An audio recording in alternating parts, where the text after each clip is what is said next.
ನಾಗಿನಿ ಆಚೆ ನಾಗಲೋಕದ ವಾಸಿ ಇಲ್ಲೇ ಕಾಯುತ್ತಿದ್ದಾನೆ. ಅಂದರೆ ಯಾವುದೋ ಗಂಭೀರವಾದ ವಿಚಾರವೇ. ಅವನ ಮನಸ್ಸಿನಲ್ಲಿರುವ ವಿಚಾರಗಳನ್ನು ಆಚೆ ತೆಗೆಯಲು ಶಿವಾನಿಗೆ ಮಾತ್ರ ಸಾಧ್ಯ. ನನ್ನ ಮಂತ್ರಶಕ್ತಿಯಿಂದ ಇವಳ ರೂಪವನ್ನು ಶಿವಾನಿಯಾಗಿ ಬದಲಾಯಿಸುತ್ತೇನೆ.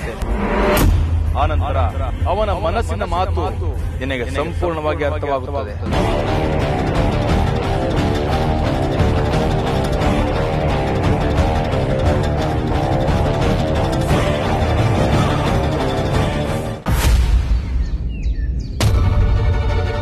ಅವನನ್ನ ನಾವು ಒಬ್ಬರೇ ಗಮನಿಸ್ತಾ ಇದ್ದ, ಬೇರೆಯವರು ಗಮನಿಸ್ತಾ ಇದ್ದಾರೆ. ಬೇರೆ ಯಾರೋ ಅಂದ್ರೆ?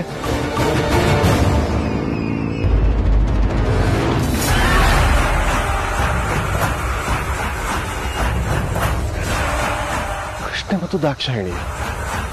ನಾಗಿನಿ ಪ್ರಹಾರದಿಂದ ಮಾಂಸದ ಮುದ್ದೆಯಾಗಿದ್ದ ನನ್ನನ್ನ ಈ ರೂಪಕ್ಕೆ ತಂದಂತ ಮಂತ್ರಗಾರ್ತಿಯರು. ಅವರನ್ನ ಭೇಟಿಯಾಗಬೇಕು ಅಂತ ಬಹಳ ದಿನದಿಂದ ಬಯಸಿದ್ದೆ. ನಡಿ ನಡಿ.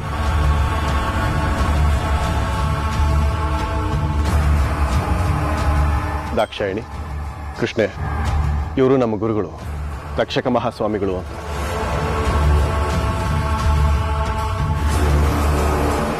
ನೀವೇನಿಲ್ಲಿ ಏನ್ ಮಾಡ್ತಿದ್ದೀರಾ? ಅವ್ರು ಯಾರು ಅಂತ ಗೊತ್ತಾ ನಿಮ್ಗೆ? ಗೊತ್ತಿಲ್ಲ ದಿಗ್ವಿಜಯ. ಶಿವಾನಿ ಮನೆಯಿಂದ ಬಂದ್ಲು. ಅವಳನ್ನ ನಾವು ಹಿಂಬಾಲಿಸ್ಕೊಂಡು ಬಂದಿದ್ದೀವಿ ಅಷ್ಟೇ.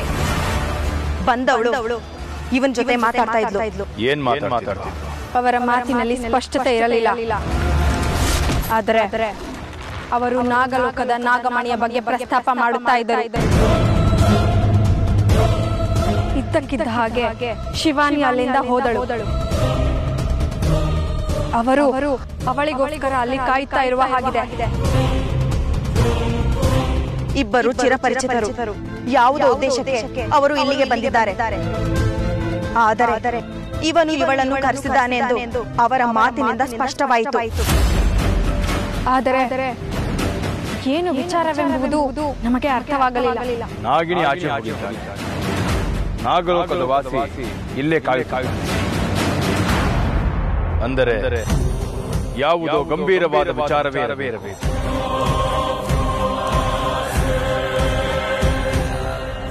ಶಿವಾನಿ, ನೀನು ಅವ್ರನ್ನ ನೋಡಿದ್ಯಲ್ಲ? ಅವ್ರು ನೋಡೋಕೆ ಹೇಗಿದ್ರು? ಮಂತ್ರವಾದಿಗಳ? ನೋಡೋಕೆ ಅಗೋರಿಗಳ ಥರ ಇದ್ರು, ಆದರೆ ತುಂಬ ಸಿಟ್ಟಲ್ಲಿದ್ರು. ಅವ್ರು ನೋಡಿದ ತಕ್ಷಣ ಕೈ ಮುಗಿಬೇಕು ಅಂತ ಅನ್ಸುತ್ತೆ. ಆದರೆ ಪದೇ ಪದೇ ನನ್ನ ಮೇಲೆ ಯಾಕೆ ರೇಗ್ತಾ ಇದ್ರು ಗೊತ್ತಿಲ್ಲ. ಮಾತಿಗೂ ನೀನು ಕೊಟ್ಟಿದ ಮಾತು ತಪ್ಪದವಳು, ನೀನು ಕೊಟ್ಟಿರೋ ಜವಾಬ್ದಾರಿ ನಿಭಾಯಿಸದೇ ಇರೋಳು ಅಂತ ನನ್ನ ಮೇಲೆ ರೇಗ್ತಾ ಇದ್ರು. ಅಂದರೆ ಅವರು ನಿನ್ನನ್ನು ಶಿವಾನಿ ಅಂತ ಅನ್ಕೊಂಡು ಮಾತಾಡಿಸ್ತಾ ಇದ್ರ? ಅವ್ರು ಶಿವಾನಿ ಅಂದ್ಕೊಂಡು ಮಾತಾಡಿಸ್ತಾ ಇದ್ರು ಅಂತಾನೆ ಅನ್ಕೊಳ್ಳೋಣ. ಅಂದರೆ ಶಿವಾನಿ ಭೂಮಿಗೆ ಬಂದಿದ್ದು ಯಾವುದೋ ಒಂದು ಗಂಭೀರವಾದ ಜವಾಬ್ದಾರಿನ ಹೊತ್ಕೊಂಡು ಅಂತ ತಾನೆ. ಆದರೆ ನೀನು ಹೇಳಿದ ಪ್ರಕಾರ ಅವಳು ನಿನ್ನ ಮದುವೆ ಆಗಬೇಕು ಅಂತಾನೆ ಭೂಮಿಗೆ ಬಂದಿದ್ದು ಅಂತ ಹೇಳಿದೆ. ಆದರೆ ಅವ್ರು ಮಾತಾಡಿದ ಪ್ರಕಾರ ಶಿವಾನಿ ಯಾವುದೋ ಒಂದು ಪ್ರಬಲವಾದ ಕಾರಣ ಇಟ್ಕೊಂಡು ಭೂಮಿಗೆ ಬಂದ್ಲು ಅಂತ ಅನ್ನಿಸ್ತು. ಅದೇನು ಅಂತ ನನಗೆ ಗೊತ್ತಾಗಲಿಲ್ಲ. ಅದಕ್ಕೆ ನಿನ್ನನ್ನು ಕರ್ಕೊಂಡು ಬರೋಣ ಅಂತ ನಿನ್ನ ಹತ್ರ ಬಂದೆ. ಶಿವಾನಿ, ಇನ್ನು ಏನೇನು ಮಾತಾಡಿದ್ರು ಸರಿಯಾಗಿ ಜ್ಞಾಪಿಸ್ಕೊಂಡು ಹೇಳು. ನೀನು ಬಂದಿರೋ ಉದ್ದೇಶ ಏನು, ನೀನು ಮಾಡ್ತಿರೋದೇನು, ನೀನು ನಾಗಲೋಕದವಳು ಅಂತ ಇನ್ನೂ ಏನೇನೋ ಹೇಳಿದ್ರು. ಆಮೇಲೆ ಅವನು ಎಲ್ಲಿ, ಅವನ್ನ ಕರ್ಕೊಂಡು ನಡಿ ಅಂತಾನೂ ಹೇಳಿದ್ರು. ಅವನು ಅಂದರೆ ನನಗೆ ಗೊತ್ತಿಲ್ಲ ತ್ರಿಶೂಲ್. ಆದರೆ ಅವ್ರು ಪದೇ ಪದೇ ನಾಗಲೋಕ ನಾಗಮಣಿ ಅಂತ ಹೇಳ್ತಾ ಇದ್ರು. ಆ ನಾಗಮಣಿ ಅಂತ ಕೇಳಿದ ತಕ್ಷಣ ನನಗೆ ನೆನಪಾಯ್ತು, ನೀನು ಅದೇ ವಿಷಯಕ್ಕೆ ಡಿಸ್ಟರ್ಬ್ ಆಗಿದ್ದಲ್ಲ. ನಿನ್ನ ಕರ್ಕೊಂಡು ಹೋಗಿ ಅವ್ರ ಮುಂದೆ ನಿಲ್ಲಿಸ್ಬಿಟ್ರೆ ಎಲ್ಲದಕ್ಕೂ ಉತ್ತರ ಸಿಗುತ್ತೆ ಅಂತ ಹೇಳಿ ಅವ್ರನ್ನ ಅಲ್ಲೇ ನಿಲ್ಲಿಸಿ ನಿನ್ನ ಹತ್ರ ಓಡ್ ಬಂದೆ. ಶಿವಾನಿ, ಯಾಕೆ ಅವ್ರನ್ನ ಅಲ್ಲೇ ಬಿಟ್ಟು ಬಂದೆ? ಜೊತೆ ಕರ್ಕೊಂಬರ್ಬೋದಿತ್ತಲ್ಲ. ಶೂಲ್, ಅವ್ರು ನನ್ನ ಮಾತು ಕೇಳೋ ಸ್ಥಿತಿಲೇ ಇರಲಿಲ್ಲ. ಇನ್ನು ಜೊತೆ ಬರ್ತಿದ್ರಾ? ಸರಿ ಬಾ, ಬೇಗ ಹೋಗೋಣ. ಅವ್ರನ್ನ ನೋಡ್ಬೇಕು ಅಂತ ನಂಗೆ ತುಂಬ ಅನ್ನಿಸ್ತಾ ಇದೆ. ಬಾ ಶಿವಾನಿ, ಬೇಗ ಹೋಗೋಣ. ಈಗ ಬರುವೆ ಎಂದು ಹೋದವಳು ಇನ್ನೂ ಯಾಕೆ ಬರಲಿಲ್ಲ? ಅವಳ ಮಾತು ನಡವಳಿಕೆ ಎಲ್ಲ ಬದಲಾಗಿದೆ. ಮನುಷ್ಯನ ಲೋಕ ಅವಳ ಮತಿಯನ್ನು ಹಾಳು ಮಾಡಿದೆ. ನನ್ನನ್ನು ನಿಲ್ಲಿಸಿ ಹೋಗಿರುವ ಉದ್ದೇಶವಾದರೂ ಏನು? ಗುರುಗಳೇ, ನಾವು 4 ಜನರಿದ್ದೀವಿ, ಅವರು ಒಬ್ಬರೇ ಇದ್ದಾರೆ. ಈಗಲೇ ಅವ್ರ ಮೇಲೆ ಅಟ್ಯಾಕ್ ಮಾಡಿಬಿಡ್ಬೋದಾ? ಏ ದಿಗ್ವಿಜಯ, ಅವನು ನಾಗಲೋಕದವನು, ಮಹಾನ್ ಶಕ್ತಿಶಾಲಿ.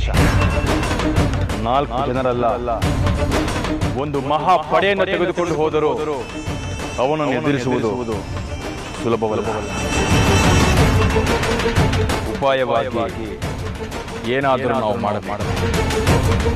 ಏಕೆಂದರೆ ನಾಗಲೋಕದಿಂದ ಬಂದು ಇಲ್ಲಿಗೆ ನಿಂತಿದ್ದಾನೆಂದರೆ ಅವನಲ್ಲಿ ಮಹಾಶಕ್ತಿಗಳು ಅಡಗಿರುತ್ತದೆ.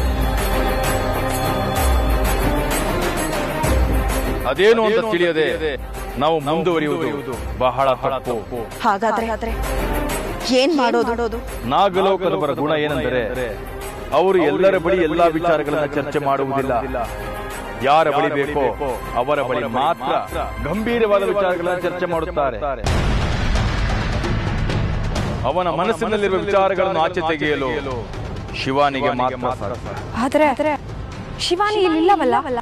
ನಿನ್ನನ್ನು ಶಿವಾನಿಯಾಗಿ ಬದಲಾಯಿಸುವ ಶಕ್ತಿ ನನ್ನಲ್ಲಿದೆ.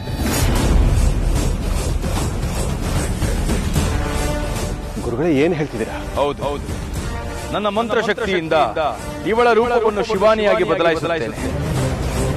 ಆನಂತರ ಅವನ ಮನಸ್ಸಿನ ಮಾತು ನಿನಗೆ ಸಂಪೂರ್ಣವಾಗಿ ಅರ್ಥವಾಗುತ್ತದೆ. ಸರಿ. ಓಂ ಜ್ವಾಲಮಾಲಿನ್ಯೇ ನಮಃ, ರುಂಡಮಾಲಿನ್ಯೇ ನಮಃ, ಅಷ್ಟಶಕ್ತಿ ಪ್ರದಾಯೇ ನಮಃ.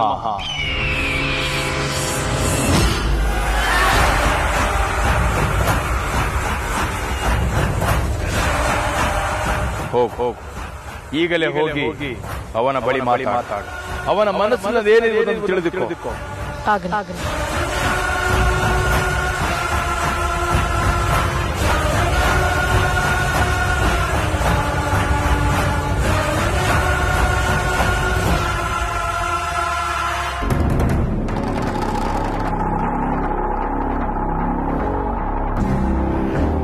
ಪ್ರಣಾಮಗಳು ಸ್ವಾಮಿಗಳೇ. ಓ, ಮತ್ತೆ ಒಬ್ಬಳೇ ಬಂದಿದ್ದೀಯಾ?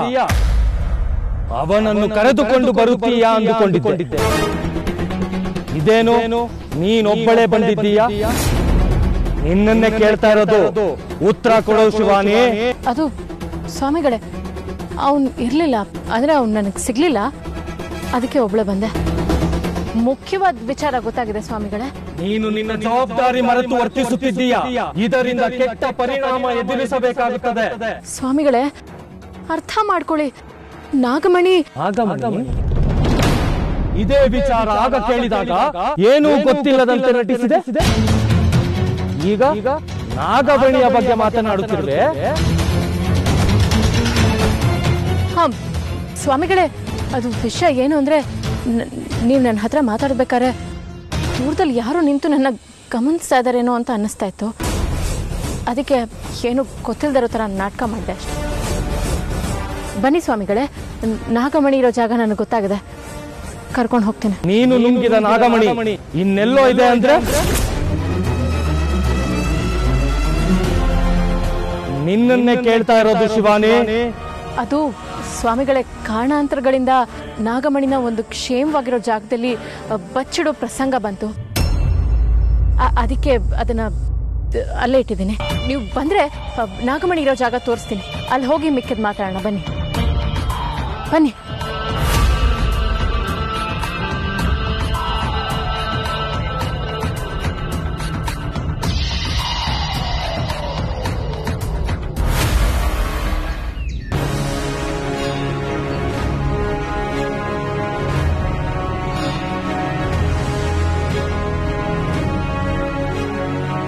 ಎಲ್ಲಿ ಯಾರು ಕಾಣಿಸ್ತಲ್ವಲ್ಲ? ಇಲ್ಲೇ ನಿಲ್ಸ್ ಬಂದಿದೆ ತ್ರಿಶೂಲ್. ಹಂಗಂದ್ರೆ ಇಲ್ಲೇ ಇರ್ಬೇಕಲ್ಲ. ಶಿವಾನಿ, ಸರಿಯಾಗಿ ಜ್ಞಾಪಿಸ್ಕೊ. ಅವ್ರು ಇಲ್ಲೇ ಇದ್ರೆ ಇಲ್ಲ ಬೇರೆ ಎಲ್ಲಾದ್ರೂ ಇದ್ರ? ಇಲ್ಲ, ಇದೇ ಜಾಗ. ಇಲ್ಲೇ ಇರಿ, ನಾನು ಹೋಗಿ ಬರ್ತೀನಿ ಅಂತ ನಿನ್ನ ಹತ್ರ ಬಂದೆ. ಮತ್ತೆ ಎಲ್ಲಿಗೆ ಹೋದ್ರು? ಇಲ್ಲೇ ಎಲ್ಲೋ ಇರ್ತಾರನ್ಸುತ್ತೆ, ಹುಡ್ಕೋಣ. ಸ್ವಾಮಿಗಳೇ, ಎಲ್ಲಿ ಹೋದ್ರು?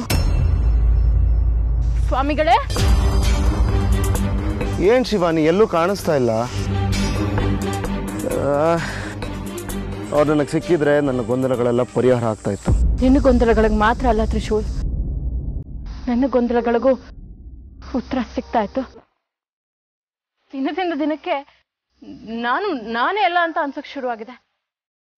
ನನಗೆ ನಂದೇ ಆದ ಬೇರೆ ಜವಾಬ್ದಾರಿಗಳಿದೆ ಅಂತ ಅನ್ನಿಸ್ತಾ ಇದೆ. ಅದ್ ಏನು ಅಂತಾನೆ ನನಗೆ ಗೊತ್ತಾಗ್ತಾ ಇಲ್ಲ. ಸ್ವಾಮಿಗಳು ಅದ್ರ ಬಗ್ಗೆನೇ ಮಾತಾಡಿದ್ರು. ಅವ್ರು ಎಲ್ಲೋ ನನ್ನ ಬಗ್ಗೆನೇ ಮಾತಾಡ್ತಾ ಇದ್ದಾರೆ ಅಂತ ನನಗೆ ಅನಿಸ್ತಾ ಇತ್ತು. ಆದರೆ ಗೊತ್ತಾಗ್ಲಿಲ್ಲ, ಎಲ್ಲ ಸ್ಪಷ್ಟ. ಯಾವಾಗಲೂ ಹೀಗೆ ಆಗತ್ತೆ ಶಿವಾನಿ. ನನಗೆ ಎಲ್ಲ ಸುಳ್ಳು ಸಿಕ್ಕಿ ನನ್ನ ಡೌಟ್ ಎಲ್ಲ ಇನ್ನೇನು ಕ್ಲಿಯರ್ ಆಗಬೇಕು ಅನ್ನೋಷ್ಟರಲ್ಲಿ ಲಾಸ್ಟ್ ಮೂಮೆಂಟಲ್ಲಿ ಮಿಸ್ ಆಗೋಗುತ್ತೆ. ಇಲ್ಲ ತ್ರಿಶು, ಅವ್ರು ದೂರ ಎಲ್ಲೋ ಹೋಗಿರಲ್ಲ ಅನ್ಸುತ್ತೆ, ಇಲ್ಲೇ ಹತ್ರದಲ್ಲಿರ್ತಾರೆ. ಬಾ ಹುಡ್ಕೋಣ, ಬಾ.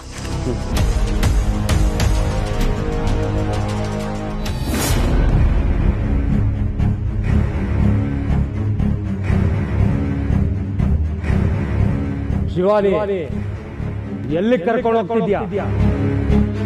ನಿನ್ನನ್ನೇ ಕೇಳ್ತಾ ಇರೋದು. ನಾಗಮಣಿ ಇರೋ ಜಾಗಕ್ಕೆ ನಿಮ್ಮನ್ನ ಕರ್ಕೊಂಡು ಹೋಗ್ತಾ ಇರೋದು ಗುರುದೇವ. ನಾಗಮಣಿ ಎಲ್ಲಿ? ಅದೇ ಬನ್ನಿ ಗುರುದೇವ, ತೋರಿಸ್ತೀನಿ, ಬನ್ನಿ.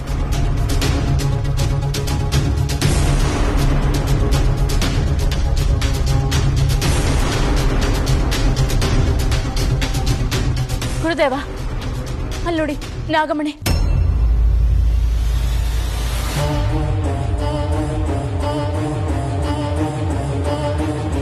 ಕಾಣಿಸುತ್ತಿಲ್ವಲ್ಲ ಶಿವಾನಿ?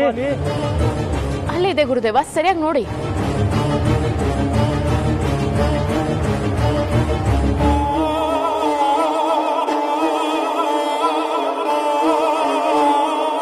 ಎಲ್ಲಿ ಕಾಣಿಸ್ತಾನೆ ಇಲ್ಲ ಶಿವಾನಿ.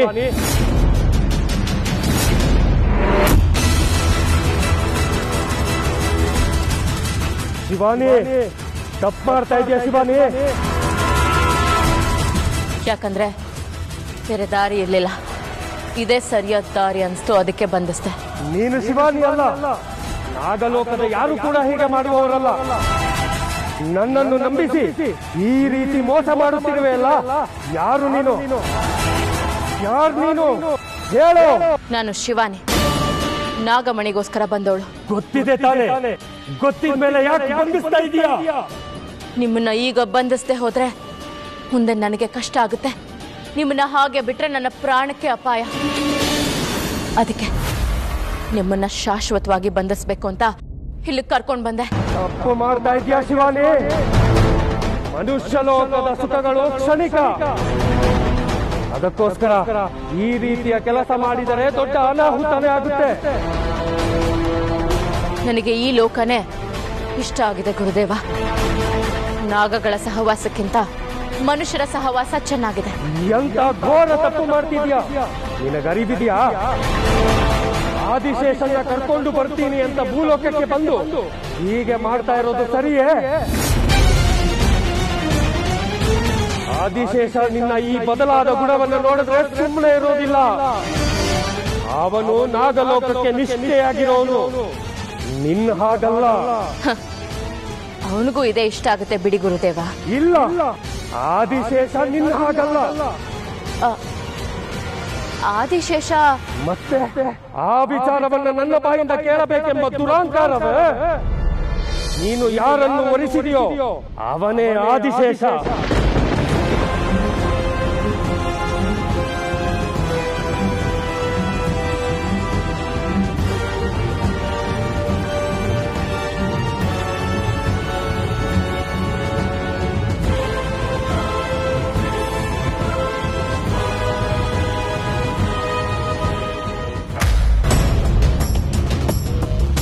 ನಾಗಮಣಿ ವಿಚಾರಕ್ಕೆ ಸ್ವಾಮಿಗಳು ಮಾತಾಡಿದ್ದಾರೆ ಅಂದರೆ ನನ್ನ ಗೊಂದಲಗಳಿಗೂ ಮತ್ತೆ ಸ್ವಾಮಿಗಳು ಬಂದಿದ್ದಕ್ಕೂ ಏನೋ ಸಂಬಂಧ ಇದೆ. ಹೌದು ತ್ರಿಶೂಲ್, ನಾನು ಅವ್ರ ಮಾತು ಕೇಳಿದಾಗ ನನಗೆ ಗೊಂದಲ ಆಗಿದ್ ನಿಜ. ಮನಸ್ಸಲ್ಲಿ ಸಾವಿರ ಪ್ರಶ್ನೆಗಳು ಹುಟ್ಟಿದ್ ನಿಜ. ಅವ್ರನ್ನ ನಾನು ಎಲ್ಲೋ ಭೇಟಿ ಮಾಡಿದ್ದೀನಿ ಅಂತ ಅನ್ಸಕ್ ಶುರುವಾಯ್ತು. ಆಮೇಲೆ ಅವ್ರ ಬಾಯಿಂದ ಬಂದ ಆ ಪದ ಇದೆಯಲ್ಲ, ನಾಗಮಣಿ, ಅದನ್ನ ನಾನು ಮುಂಚೆ ಅವ್ರ ಬಾಯಿಂದನೇ ಕೇಳಿದ್ದೀನಿ ಅಂತ ಅನಿಸ್ತು. ಅವ್ರು ನಾನು ಇವತ್ತು ಮೊದಲನೇ ಸತಿ ನೋಡ್ತಾ ಇದ್ರು, ಅವ್ರು ನನಗೆ ತುಂಬ ವರ್ಷಗಳಿಂದ ಗೊತ್ತು ಅಂತ ಅನಿಸ್ತು. ಆದರೆ ಎಲ್ಲಿ ಅಂತ ಎಷ್ಟು ಯೋಚನೆ ಮಾಡಿದ್ರು ನನಗೆ ನೆನಪೇ ಆಗ್ತಾ ಇಲ್ಲ. ನೀನು ಪದೇ ಪದೇ ಅವ್ರ ಬಗ್ಗೆ ಮಾತಾಡ್ತಾ ಇರೋದು ನೋಡ್ತಾ ಇದ್ರೆ ನಾನು ಅವ್ರನ್ನ ನೋಡಬೇಕು ಅಂತ ತುಂಬ ಅನ್ನಿಸ್ತಾ ಇದೆ. ನಾಗಮಣಿ ರಹಸ್ಯನ ಖಂಡಿತ ಅವ್ರು ಮಾತ್ರ ಹೇಳಕ್ ಸಾಧ್ಯ. ಯಾಕೋ ಗೊತ್ತಿಲ್ಲ, ನಾಗಮಣಿ ಅನ್ನೋ ಪದ ಕೇಳಿದ ತಕ್ಷಣ ಮೈ ಮನ ಎಲ್ಲ ಕಂಪಿಸುತ್ತೆ. ಏನೋ ಗೊತ್ತಿಲ್ಲ, ನನ್ನ ಮನಸ್ಸು ಗೊತ್ತು ಗುರಿ ಇಲ್ಲದೆ ಇರೋ ಚಿಂತೆ ಕಡೆಗೆ ಹೋಗ್ತಾ ಇರುತ್ತೆ. ನನ್ನ ಬದುಕಲ್ಲಿ ಇದ್ದಕ್ಕಿದ್ದಾಗೆ ನಡೆಯೋ ಘಟನೆಗಳಿಗೆ ಕಾರಣ ಏನು ಅಂತಾನೆ ಗೊತ್ತಾಗ್ತಾ ಇಲ್ಲ. ಇದು ಅಂತಿಮ ಹೋರಾಟ.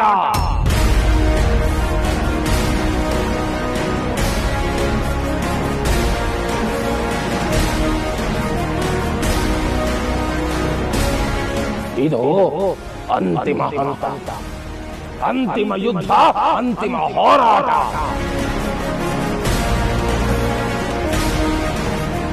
ನಿಮ್ಮ ಈ ನಡೆ ಸಾವಿನ ಕಡೆ ಆಗದಿರಲಿ ಎಂದು ಎಚ್ಚರಿಸ ಬಂದೆ.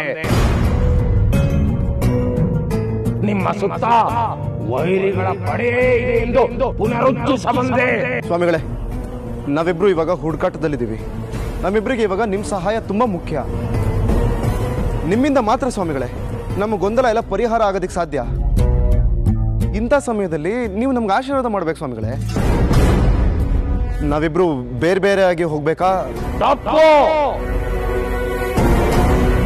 ನೀವು ಬೇರೆ ಆಗೋದು ತಪ್ಪು, ಬೇರೆ ಹೋಗೋದು ತಪ್ಪು.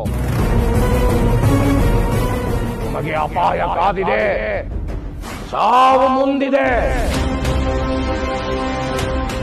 ಮಹಾದೇವ ಮೃತ್ಯುಂಜಯನು ಕೂಡ ನಿಮ್ಮನ್ನು ಈ ಹಂತದಲ್ಲಿ ಕಾಪಾಡಲಾರ. ಇಲ್ಲಿ ನೀವು ಪ್ರಾಣವನ್ನು ಕಳೆದುಕೊಂಡ್ರೆ ಸರ್ವವನ್ನು ಕಳೆದುಕೊಂಡಂತೆ. ಎಚ್ಚರ.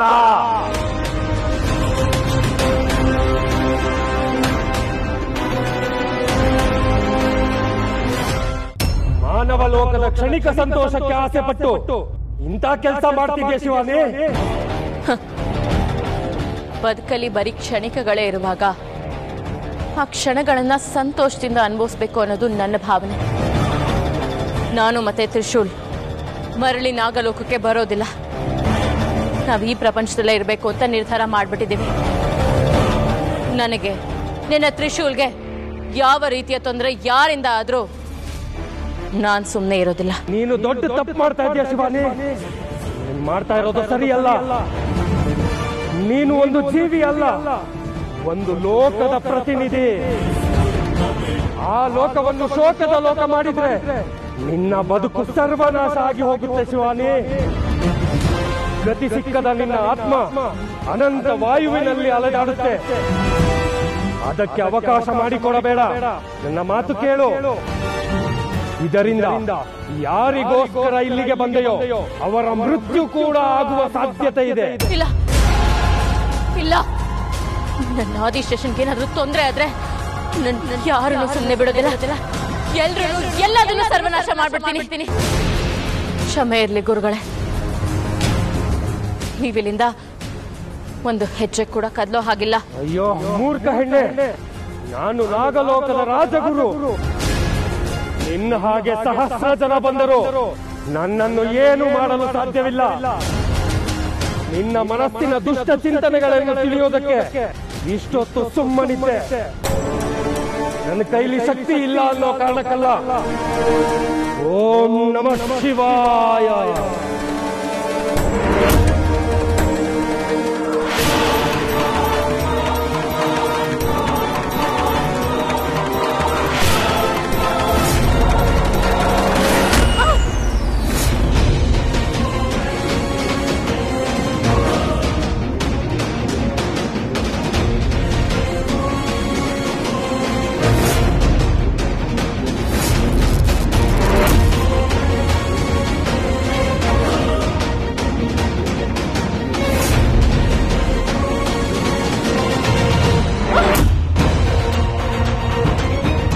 ಈ ಕ್ಷಣದಲ್ಲಿ ನಿನ್ನನ್ನು ಏನು ಬೇಕಾದರೂ ಮಾಡಬಲ್ಲೆ.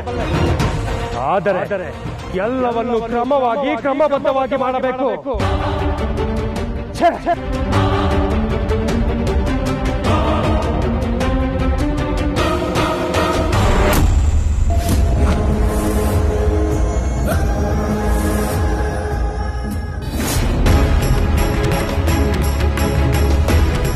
ಏನು ಅಪಾಯನ? ಏನ್ ಸ್ವಾಮಿಗಳೇ, ಏನ್ ಅಪಾಯ? ಯಾರಿಂದ ಅಪಾಯ? ಇಷ್ಟು ದಿನ ಕೆಲಸಗಳು ಮಾತ್ರ ನಿಮ್ಮ ಶತ್ರುಗಳಾಗಿದ್ದರು. ಇನ್ನು ಮುಂದೆ ನಿಮ್ಮ ವಿದೇಶಿ, ನಿಮ್ಮ ಜೊತೆ ಇರುವವರು ಕೂಡ ನಿಮ್ಮ ಶತ್ರುಗಳ. ಸ್ವಾಮಿಗಳೇ, ನಮ್ಮವರೇ ನಮಗೆ ಹೇಗೆ ಶತ್ರುಗಳಾಗ್ತಾರೆ? ಚಿತ್ತ ಸರಿ ಇಲ್ಲದಿದ್ದಾಗ ಎಲ್ಲರೂ ಶತ್ರುಗಳೇ. ಹೌದು, ನಮ್ಮವರೇ ನಮ್ಮ ಶತ್ರುಗಳು. ಇಷ್ಟು ದಿವಸ ನಿಮ್ಮವರೆಂದುಕೊಂಡವರೆಲ್ಲರೂ ನಿಮ್ಮ ಶತ್ರುಗಳು. ನಿಮ್ಮ ಬಗ್ಗೆ ಅರಿವಾಗಲೇ ನಿಮ್ಮನ್ನೇ ಶತ್ರುಗಳೆಂದುಕೊಂಡಿದ್ದಾರೆ ನಿಮ್ಮವರು. ಜ್ಞಾನಿಗಳ ಮನಸ್ಸಿಗೂ ಪೊರೆ. ಅಯ್ಯೋ, ನಾಗಮಾತ ಪೊರೆ ಬಂದಿದೆ. ಅವಳ ಮನಸ್ಸಿಗೆ ಮಾನವ ಪೊರೆ ಬಂದಿದೆ. ಅದು ಅಹಂಕಾರದ ಪೊರೆ. ನಾಗತ್ವವನ್ನು ಮರೆತು ಮನುಷ್ಯತ್ವವನ್ನು ಒಪ್ಪಿಕೊಂಡ ಗುಣ. ಗುರುಗಳೇ, ಏನು ಹೇಳುತ್ತಿರುವಿರಿ? ಯಾರ ಬಗ್ಗೆ ಹೇಳುತ್ತಿರುವಿರಿ? ಶತ್ರುಗಳ ಬಗ್ಗೆ. ಅವರೆಲ್ಲ ಒಂದಾಗಿ ಬಂದರು. ನಿಮ್ಮವರು ನಿಮ್ಮವರ ಆಗಿರುವವರೆಲ್ಲರೂ ಒಟ್ಟಾಗಿ ನಿಂತರೆ ಘೋರಾತಿ ಘೋರ ಶತ್ರುಗಳಾಗುತ್ತಾರೆ. ನನ್ನ ಮನಸ್ಸಿಗೆ ಘೋರಾತಿ ಘೋರ ಘಾಸಿಯಾಗಿದೆ ಮಾತಾ. ಸ್ವಲ್ಪ ಹೊತ್ತು ಶಿವೇಶ್ವರನ ಧ್ಯಾನ ಮಾಡಿ ಮನಸ್ಸನ್ನು ತಣ್ಣ ಮಾಡಿಕೊಳ್ಳಬೇಕು ಮಾತಾ. ಮನಸ್ಸು ತಣ್ಣವಾದಾಗ ಮಾತನಾಡಲೇಬಾರದು. ಸತ್ಯ ಘೋರ. ಸ್ವಾಮಿಗಳೇ, ನಿಮ್ಮ ಮಾತಿನ ಅರ್ಥ ಏನು? ನಮಗೆ ಯಾಕೆ ತೊಂದರೆ ಇದೆ? ನಮ್ಮಿಂದ ಯಾರಿಗೆ ತೊಂದರೆ ಆಗಿದೆ ಸ್ವಾಮಿಗಳೇ? ಅವ್ರು ಯಾಕೆ ನಮಗೆ ತೊಂದರೆ ಕೊಡ್ತಾರೆ? ಕೆಟ್ಟವರಿಂದ ತೊಂದರೆ, ಕೆಟ್ಟ ಯೋಚನೆಗಳಿಂದ ತೊಂದರೆ, ಒಳ್ಳೆಯವರ ತಪ್ಪು ತಿಳುವಳಿಕೆಯಿಂದ ತೊಂದರೆ, ಪ್ರಾಣವೇ ಹೋಗುವ ತರಹದ ತೊಂದರೆ. ಬೇಡ, ಅವರಿಬ್ಬರನ್ನು ಇನ್ನು ಉಳಿಸುವುದು ಬೇಡ.